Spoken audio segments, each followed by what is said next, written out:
लड़ाई पैदा करने वाला काम करता है, कौम के अंदर भेदभाव पैदा करने का काम करता है, कौम के अंदर लड़ाने का काम करता है, कौम के अंदर कौम को बांटने का काम करता है। शेख सादी रहमतुल्लाहि अलैह ने कहा है, इल्म चंदा के पेश खानी जो अमर दर तो नेस्त नादानी न मुहक्किक बवद न दानिशमंद चौपाए बरूए किताबें। आप इल्म कितना सीख लीजिए, हाफिज़े कुरान हो जाइए, आलिम दीन बन जाइए, अच्छे मुहक्किक बन जाइए, अच्छे मुहद्दिस बन जाइए, अल्लामातुद दहर बन जाइए। लेकिन अगर आपसे कौम का भला नहीं हो रहा है, कौम को फायदा नहीं पहुंच रहा है, कौम का भला नहीं हो रहा है, बजाय भलाई के कौम को बांटने का काम कर रहे हैं, लड़ाने का काम कर रहे हैं, कौम के अंदर इंतशार फैला रहे हैं, तो आपसे बेहतर एक जाहिल आदमी है, एक जाहिल आदमी है जो अनपढ़ है, जाहिल है, लेकिन कौम को जोड़ने की बात करता है, कौम को साथ लेकर चलने की बात करता है,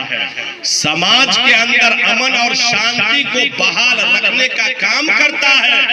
मेरे दोस्तों, जैसे हमारे मुस्लिम समाज के अंदर अगर कोई पढ़ लिख करके अगर कोई कौम के अंदर से इतना परवर इंसान हो जाए तो उससे बेहतर एक जानवर है, एक जानवर है, समाज में उसकी कोई हैसियत और वक़्त और इज्जत नहीं है। ऐसे ही हमारे हिंदू बिरादरान के यहाँ अगर कोई पंडित हो जाए, ज्ञानी हो जाए और उस ज्ञानी से कौम मिल्लत का अगर नुकसान हो, समाज के अंदर समाज को तोड़ने की बात कर रहा हो, समाज के अंदर जहर को फैलाने की बात कर रहा हो, हिंदू मुस्लिम करके मुसलमान और हिंदू भाइयों को लड़ाने की बात कर रहा हो, मंदिर मस्जिद का झगड़ा सामने में ला करके कौम मिल्लत के अमन सुकून को तोड़ने का काम कर रहा हो, उस इंसान से बेहतर वो जाहिल इंसान है, उस ज्ञानी से बेहतर, उस पढ़े लिखे इंसान से बेहतर वो जाहिल आदमी है, जो अनपढ़ है, जो गंवार है, जो जाहिल है, पढ़ा लिखा नहीं है, लेकिन समाज को जोड़ने की बात करता है, समाज के अंदर अमन और शांति को बहाल रखने की बात करता है। चुनांचे एक शेर हमें याद आ गया, महाराज जी का, इजाजत हो तो पहुंचा दो। पोथे पढ़े पढ़े जुग भया, पंडित भयानक, पोथे पढ़े पढ़े जुग भया। बहुत दिनों से पोथी पढ़ते आ रहे हैं, ग्रंथों को पढ़ते आ रहे हैं, कुरान को पढ़ते आ रहे हैं, हदीस को पढ़ते आ रहे हैं बहुत दिनों से, लेकिन सीने में बगल में छुरी रखे हुए हैं, कौम के अंदर इंतशार फैलाने वाला। तो पोथी पढ़े पढ़े जुग भया, अरे पंडित भयानक, पोथी पढ़े पढ़े जुग भया, तो पंडित भयानक, ढाई अक्षर प्रेम का पढ़ा सो पंडित हो, पढ़ा सो पंडित हो। आप पढ़ लिख लिए, आलिम दीन हो गए, हाफिज़े कुरान हो गए, कौम मिल्लत का आपसे फायदा नहीं हो रहा है, सारा बेकार है। आप कौम की शांति को भंग करना चाहते हैं, समाज की शांति को भंग करना चाहते हैं, आपकी ज्ञान से, आपकी पढ़ाई से समाज का फायदा नहीं हो रहा है, बेकार है, बेकार है, बेकार है। आपसे बेहतर तो वो जाहिल आदमी है जो प्रेम और मोहब्बत की के 2.5 अक्षर हरूफ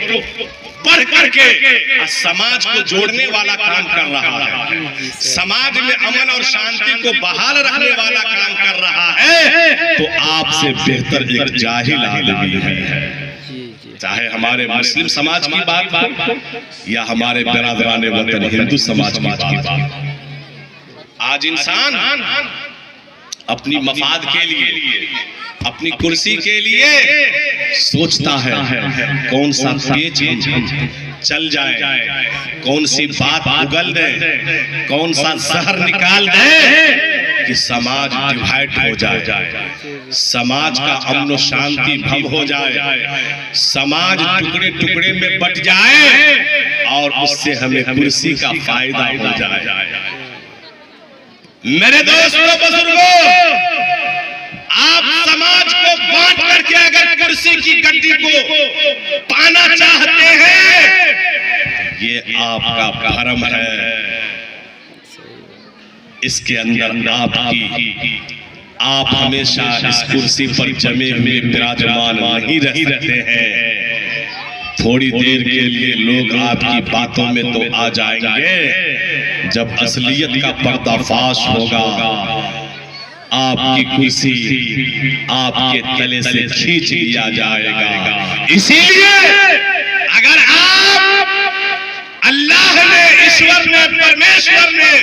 अगर किसी को ओहदा से नवाजा है, आप इस कुर्सी की कदर कीजिए, सबको सम्मान दीजिए, बराबरी का हक दीजिए।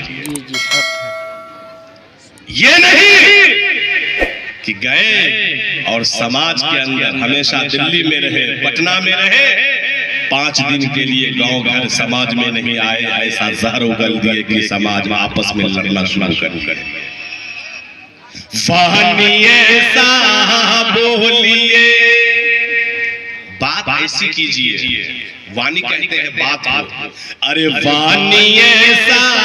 बोलिए मन का आपा को, वानिए सा बोलिए